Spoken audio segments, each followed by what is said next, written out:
V3 news లక్ష్యం సమాజం. నేను మీ సాయిసిద్దాం. ముందుగా హెడ్లైన్స్ చూద్దాం. గత ప్రభుత్వం హయాంలో సమస్యలు వేధింపులు ఎదుర్కొన్న మహిళ ఆరుద్ర అండగా నిలిచిన సీఎం చంద్రబాబు కుమార్తెకు 5 లక్షల రూపాయల ఆర్థిక సహాయం.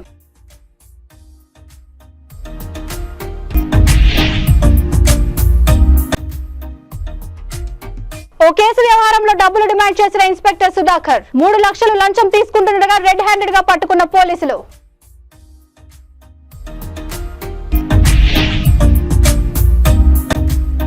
శ్రీకాళహస్తీశ్వర ఆలయాన్ని దర్శించుకున్న సినీ నటుడు సాయి కుమార్ కుటుంబ సభ్యులు వేద ఆశీర్వాదం చేసి తీర్థ ప్రసాదాలు అందించిన ఆలయ అధికారులు.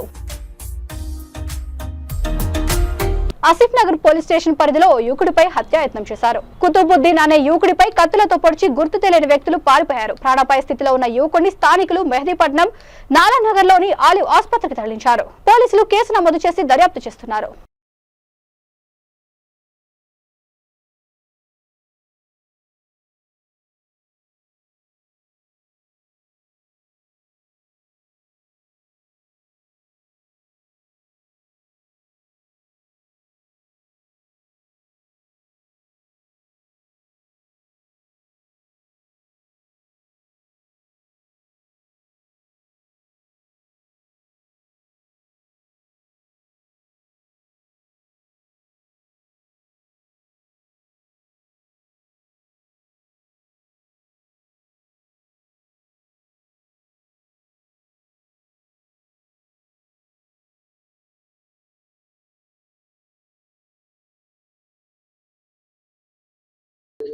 मुझे इत्तला मिली थी कि यहाँ पे आसिफ नगर पीएस के सामने एक बच्चे के ऊपर हमला हुआ और उसको जान से मारने की कोशिश की गई।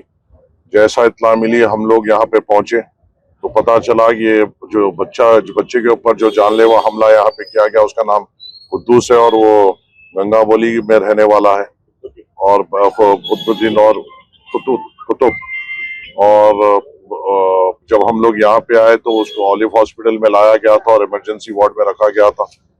जब तफसीलात मालूम किए गए तो ये मालूम हुआ कि कुछ महीनों पहले ये बंदा भी किसी के मर्डर में इन्वॉल्व था और हो सकता है ये शुबा है शायद ये वो एक रिवेंज हो सकता है। और जब हम लोग यहाँ पे आए और जब हालात देखे तो बड़ा क्रिटिकल हालात थे और इस बच्चे के जो घर वाले हैं जो वालदा है वो दूसरों के घरों में काम कर अपना घर चलाते हैं और एक भाई है जो काम कर वो भी घर चलाते हैं और बड़े गरीब घराने से यहाँ पे ऑलिव हॉस्पिटल में लाए थे और यहाँ से शिफ्टिंग के हालत में नहीं थे तो यहाँ पे हम लोग जमा हुए और हमारे सलमान एचवाई से देखो मेरा बच्चा गया घर से तो गया, देखे कैसी लाश पड़े सगा पड़ी, कौन मारे क्या नहीं, बाबा उनको कड़ी से कड़ी सजा करो, कौन छान बिछान करो, इंसाफ करो गवर्नमेंट से।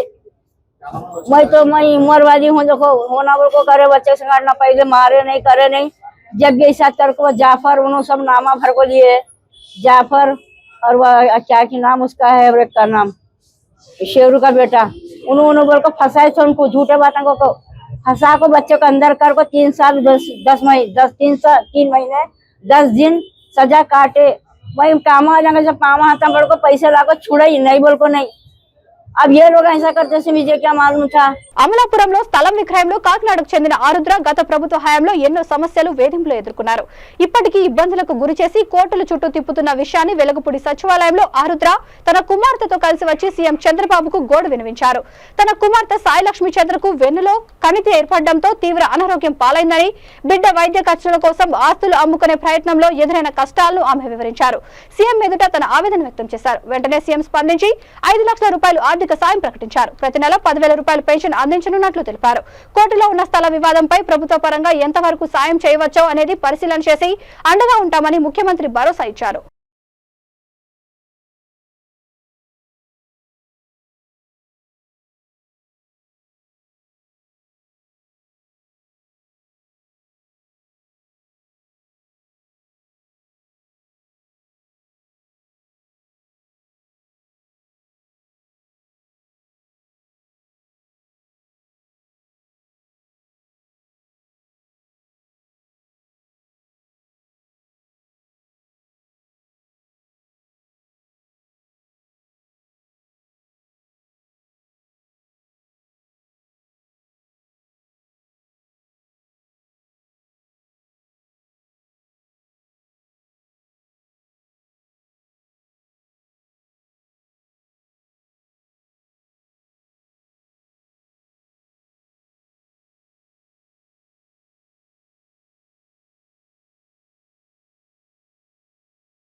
హైదరాబాద్ సిసిఎస్ లో ఏసీబీ సోదాలు చేయగా 3 లక్షల రూపాయల లంచం తీసుకుంటూ ఏసీపీకి ఇన్స్పెక్టర్ సుధాకర్ పట్టుబడ్డాడు. ఓ కేసు వ్యవహారంలో 15 లక్షల రూపాయలు డిమాండ్ చేసిన ఇన్స్పెక్టర్ అందులో భాగంగా 3 లక్షల రూపాయలు లంచం తీసుకుంటుండగా రెడ్ హ్యాండెడ్ గా ఏసీబీ అధికారులకు చిక్కారు. లంచం తీసుకునే సమయంలో ఏసీబీ అధికారులను చూసి సిసిఎస్ నుంచి సుధాకర్ బయటికి పరుగులు పెట్టారు. డబ్బులతో సహా నడి రోడ్డుపై పరుగులు పెడుతున్న ఇన్స్పెక్టర్ సుధాకర్ ని చేజ్ చేసి ఏసీబీ అధికారులు పట్టుకున్నారు. ఇక్కడ ఆల్రెడీ 2 months బ్యాక్ ఒక కేసు రిజిస్టర్ అయింది అతని మీద, ఇక్కడ చీటింగ్ కేసు. ఆ చీటింగ్ కేసు ఎవరు పెట్టారంటే సత్యప్రసాద్ అని చెప్పేసి ఒక యాప్రాల్లో అతను ఇక్కడ వచ్చి కేసు రిజిస్టర్ చేశాడు. ఆ చీటింగ్ కేసు ఏంటంటే ఆ యాప్రాల్లో అతని ఉన్న ఇల్లుని ఒక బ్యాంకులో మార్టిగేజ్ చేసేసి 1.5 crore లోన్ తీసుకున్నారు వీళ్ళు. ఆ 1.5 crore 50 lakhs ఆల్రెడీ ఆ ఇంటి మీద లోన్ ఉంది, అది కట్టేసేసారు చోళమండలం బ్యాంక్కి. మిగిలిన 1 crore ఇప్పుడు మణిరంగస్వామి తీసుకున్నాడు. ఆ 1 crore, ఈ 1 crore వీళ్ళు ఇన్వెస్ట్మెంట్ చేయాలని చెప్పేసి నాచారంలో ఒక ప్లాట్ కొని అందులో డెవలప్ చేసి దాన్ని డెవలప్ చేద్దాం అనుకున్నారు. అది సక్సెస్ కాలేదు. అది కానందుకు సత్యప్రసాద్ ఇక్కడ వచ్చి కేసు రిజిస్టర్ చేసి అనవసరంగా నా ఇంటి డాక్యుమెంట్స్ పెట్టేసి లోన్ తీసుకొని నా దగ్గర నుంచి 1 crore ఇతను ట్రాన్స్ఫర్ చేయించుకున్నాడు, పైసలు ఇవ్వడం లేదని చెప్పి ఇక్కడ కంప్లైంట్ ఇచ్చాడు. ఈ కంప్లైంట్ విషయంలో ఇక్కడ ప్రిలిమినరీ ఎంక్వైరీక ఇక్కడ టీమ్ 7లో ఉన్న ఇన్స్పెక్టర్ సుధాకర్ ఆ కేసుని డీల్ చేస్తున్నాడు. అతను ప్రతిరోజు ఈ విక్టిమ్ని ఇప్పుడు మణిరంగస్వామిని ఇక్కడ పిలిపించడం, కూర్చోబెట్టడము, దాన్ని కాంప్రమైజ్ చేసుకోమని చెప్పేసి అడగడము. సత్యప్రసాద్ కూడా వచ్చాడు ఇక్కడికి. వచ్చాక వీళ్ళిద్దరు కాంప్రమైజ్ కూడా అయిపోయారు. ఆ 1 crore ఏదైతే ఉందో బ్యాంక్ లోను ఇతనే ఈఎంఐస్ కడతానని చెప్పాడు. కడతానని చెప్పాక ఓకే, ఆ కేసు క్లోజ్ చేయాలంటే 15 లక్షల రూపాయలు బ్రైబ్ ఇవ్వాలని చెప్పేసి డిమాండ్ చేశాడు. 15 లక్షల్లో ఆల్రెడీ 20 days కింద ఒకసారి 50,000, ఒకసారి 50,000, ఒకసారి 2 lakhs, ఇంకోసారి 2 lakhs, 5 lakhs ఆల్రెడీ పే చేశాడు. పే చేశాక ఇంకా 5 lakhs కావాలని డిమాండ్ చేసినప్పుడు నిన్న మా దగ్గరికి వచ్చాడు. మా దగ్గరికి వస్తే మేము ఇతని ఏవో ఎవరైతే అక్యూడ్ ఆఫీసర్ ఉన్నారో అతను ఎలాంటి వాడు ఏంటని ఎంక్వైరీ చేశాము. చేశాక ఈరోజు మనీ తీసుకొని రమ్మన్నాడు. అతను అట్లీస్ట్ 2.5 lakhs ఇస్తాను, 5 lakhs ఇవ్వలేదని చెప్పేసి నిన్న చాలాసేపు వచ్చి ఇక్కడ బతిలాడాడు. లేదు 5 లక్షలు తీసుకురావాల్సిందంటే ఆఖరికి 3 లక్షలు అయితే అరేంజ్ చేయగలుగుతానని చెప్పాడు. ఆ 3 లక్షల రూపాయలు ఇవాళ తీసుకొచ్చాం మేము. ట్రాప్ కోసమని ఇక్కడ మా టీం అంతా వెయిట్ చేస్తుండే. ఆఫీస్లోకి కాకుండా బయటకు వచ్చాడు అతను. వచ్చి ఎదురుగా ఉన్న టెంపుల్ దగ్గర పార్కింగ్ ప్లేస్లో ఇతని కారు ఉంది. ఆ కారు దగ్గరికి వచ్చాక యాక్చువల్లీ ఆ మనీ అనేది చేతులతో ముట్టుకుంటే ఫింగర్ కలర్స్ వస్తుందని తెలుస్తుంది కాబట్టి ఇతని ఒక బ్యాగ్ ఉంది. ఆ బ్యాక్ ప్యాక్ జిప్ ఓపెన్ చేసి అందులో మనీ పెట్టమని చెప్పాడు. కవర్లో ఉన్న 3 లక్షలు మన కంప్లైంట్ అందులో పెట్టాడు. పెట్టగానే ఎప్పుడైతే కంప్లైంట్ యాక్సెప్ట్ చేశాడో, మనీని తీసుకున్నాడో, మాకు ఒక సిగ్నల్ ఇవ్వగానే మా టీం కొంచెం మూవ్ కాగానే ఇతను రన్ చేయడం మొదలుపెట్టాడు, పారిపోవడానికి ప్రయత్నించాడు. ఆ బ్యాగు మా టీంని చూడగానే బ్యాగ్ కింద పడేసి రన్ చేశాడు. కొంత దూరంలో ఇమీడియట్లీ మా టీం అంతా కలిసి పట్టుకున్నారు. క్యాష్ కూడా రికవరీ చేశాం. అది ఆ బ్యాగులో క్యాష్ పెట్టారు కాబట్టి ఆ బ్యాగ్ని మేము కడిగితే ఇప్పుడు పింక్ కలర్ వచ్చేది. ఈ కేసులో ఈరోజు అరెస్ట్ చేశాము. ఇంకా ఇన్వెస్టిగేషన్ చేస్తున్నాము కంటిన్యూగా. అతని దగ్గర ఫైల్స్ ఉన్నాయన్నీ కూడా. ఈ ఫైల్ కూడా ఇంకా ఇన్వెస్టిగేషన్ చేస్తున్నాము. కొంచెం క్రిటికల్ కేసు ఉంది ఇది. దాన్ని ఇన్వెస్టిగేషన్ చేసి రేపు మార్నింగ్ రిమాండ్ చేస్తాం కోర్టులో. సికింద్రాబాద్ జీహెచ్ఎంసీలో విలీనం ద్వారానే కంటోన్మెంట్ లోని అనేక సమస్యలకు పరిష్కారం లభిస్తుందని కంటోన్మెంట్ ఎమ్మెల్యే శ్రీ గణేష్ అన్నారు. ఉప ఎన్నికల్లో ఘన విజయం సాధించిన సందర్భంగా ఎమ్మెల్యే శ్రీ గణేష్ ను బోయిన్పల్లిలోని అంబేద్కర్ కూరగాయల మార్కెట్ యార్డ్ లో కమిషన్ ఏజెంట్స్ అసోసియేషన్ ఆధ్వర్యంలో ఘనంగా సన్మానించారు. మార్కెట్ యార్డ్ లో ఉన్న తమ సమస్యలను ఎమ్మెల్యే దృష్టికి తీసుకువచ్చారు. ఈ సందర్భంగా శ్రీ గణేష్ మాట్లాడుతూ మార్కెట్ యార్డ్ లోని రైతులు, కమిషనర్ ఏజెంట్లు, హమాలీల ముఖ్యమైన సమస్యలు డ్రైనేజీ, త్రాగునీరు, మరుగుదొడ్ల సమస్యలను వీలైనంత తొందరలో పరిష్కరిస్తామని హామీ ఇచ్చారు.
బోయిన్పల్లి మార్కెట్ యార్డ్ని కమిషన్ ఏజెంట్ వాళ్ళ ఆహ్వానం మేరకు ఇక్కడ రావడం జరిగింది.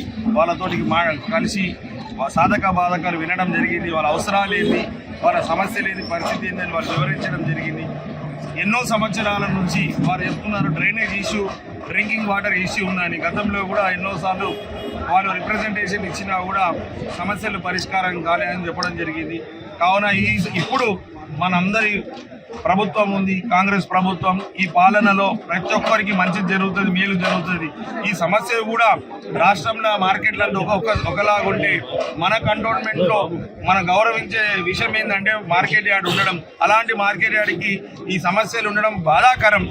ఇది కూడా రాష్ట్రం అధీనంలో ఉంటే బాగుండేది. జిహెచ్ఎంసీలో కావడం దురదృష్టకరంగానే వీరు చెప్పడం జరుగుతుంది. ఇక్కడ సరిగ్గా కావాల్సిన వసతులు వాళ్ళు ఏర్పాటు చేయలేకపోతున్నారు.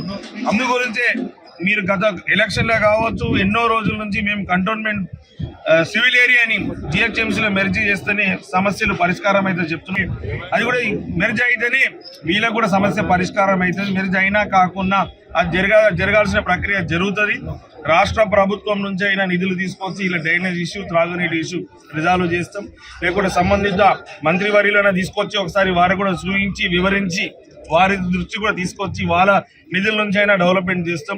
మహబూబ్ నగర్ స్థానిక సంస్థల ఎమ్మెల్సీగా ప్రమాణ స్వీకారం చేసిన నవీన్ కుమార్ రెడ్డికి షాద్ నగర్ లో బీఆర్ఎస్ పార్టీ నాయకులు, కార్యకర్తలు పెద్ద ఎత్తున స్వాగతం పలికారు. ఈ సందర్భంగా షాద్ నగర్ చౌరస్తాలో భారీ గజమాలలతో ఘనంగా సత్కరించారు. బాణాసంచా టపాసులతో మారుమోగిపోయింది. ఎమ్మెల్సీ నవీన్ కుమార్ రెడ్డి అంబేద్కర్ విగ్రహానికి పూలమాలలు వేసి నివాళులర్పించారు. భారీ ర్యాలీతో షాద్ నగర్ ముఖ్య వీధుల గుండా కృతజ్ఞతలు తెలుపుతూ బయలుదేరి బీఆర్ఎస్ కార్యాలయానికి చేరారు. ఈ కార్యాలయంలో 6 మండలాల పార్టీ అధ్యక్షులు, సర్పంచ్లు, ఎంపీటీసీలు, సీనియర్ నాయకులు, కార్యకర్తలు తదితరులు పాల్గొన్నారు.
తిరుపతి జిల్లాలోని శ్రీకాళహస్తీశ్వర ఆలయాన్ని ప్రముఖ సినీ నటుడు సాయి కుమార్ కుటుంబ సభ్యులతో కలిసి దర్శించుకున్నారు. ఆలయంలో నిర్వహించే రాహుకేతు సర్పదోష నివారణ పూజలో సాయి కుమార్ తనయుడు సినీ హీరో ఆది పాల్గొన్నారు. శ్రీ వాయులింగేశ్వర స్వామి సమేత శ్రీ జ్ఞాన ప్రసన్నాంబిక దేవిని దర్శించుకున్నారు. అనంతరం ఆలయ అధికారులు తీర్థ ప్రసాదాలను సాయి కుమార్ కుటుంబ సభ్యులకు అందజేశారు.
బులెటిన్ ముగించే ముందు హెడ్లైన్స్ మరొకసారి.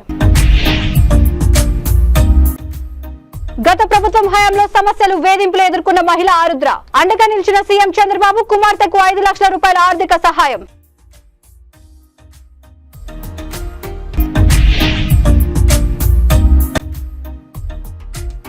ఓ కేసు వ్యవహారంలో డబ్బులు డిమాండ్ చేసిన ఇన్స్పెక్టర్ సుధాకర్ 3 లక్షలు లంచం తీసుకుంటుండగా రెడ్ హ్యాండెడ్ గా పట్టుకున్న పోలీసులు.